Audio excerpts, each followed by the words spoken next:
Hi, my name is Keith Strachan. I'm from Device Technologies in Australia.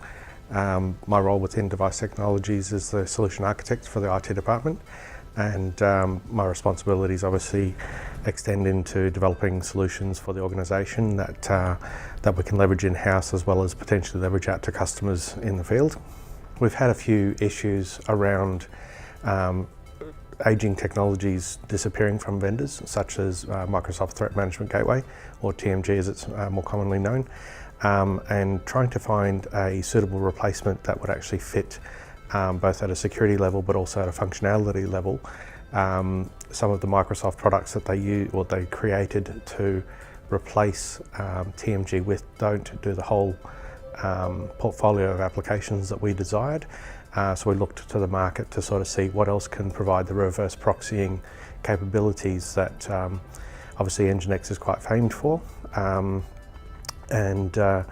Upon quickly having a few test cases around the NGINX portfolio as to what can it actually do for our environment, we've pretty much leveraged it to replace all of our reverse proxying situations from an external services for the greater business. And also some services that weren't feasible in the past around the SAP mobile platform for one of them, as well as some of the more Citrix innovations that they've come through with as well. So we specifically chose NGINX because there were metrics that we could actually see, but also the configuration was simple, it wasn't complicated. We didn't need to be brain scientists to be able to understand what actually needed to be done in order to create those proxying scenarios.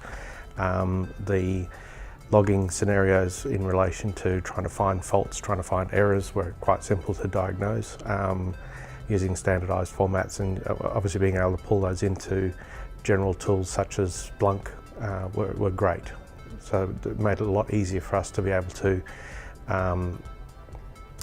get all of those issues that we were having identified, sorted out, deployed quite nicely, stably.